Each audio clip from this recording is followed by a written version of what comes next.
आं दिनै मोननै हाबाफारियाव बाहागो लादों।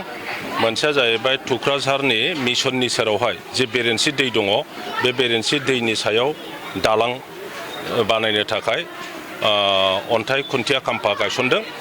बेखौ दहायनो मावखांबाय आरो बे दालाङा जोबोद गोनां मोनसे दालां।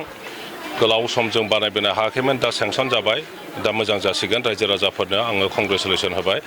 आरो नैथिया जाहैबाय सान्तिपुर, ओरैहाय साहा जोबथारनाय हाई स्कुल बियो जोंनि समस्तियाव भुटान बर्डाराव। दा बेहाय बिराद स्टुडेन्टसफोर दङ। समग्र ओनसोलाव दस्रा स्कुल गैया, बेवहायनो फरायजोबनांगौ जायो।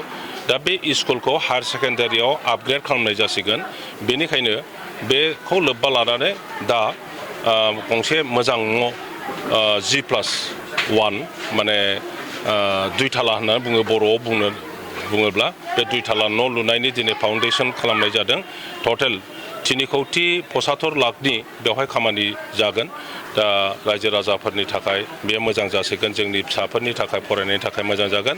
आरो बे हायार सेकेन्डारिया साइन्स स्ट्रिमबो थागोन। ओंखायनो जोंनि बे ओनसोलनि जायफ्रा साइन्स फरायनो, इन्जिनियार जानो, माबा माबि मोजां सिन्था खालामनाय बा मोजां फरायनायाव मोजां गथ'फ्रा हायार सेकेन्डारिखौ बेहायनो फरायनो हासिगोन। आरो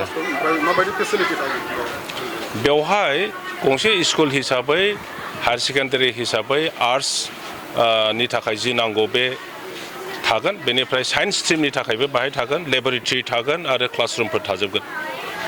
सार, मैया मोनसे खौसेथिनि मोनसे बाथ्रा सावरायनाय गोनां दंमोन, बेवहाय बिटिएफनि माखासे दैदेनगिरिफ्रा नुजाहैनो हायाखै। आं जिहेतु दा इउपिपिएल दोलोआव दङ, आं बे खोथाखौ बारा गोलाव बुंनो सानाखिसै।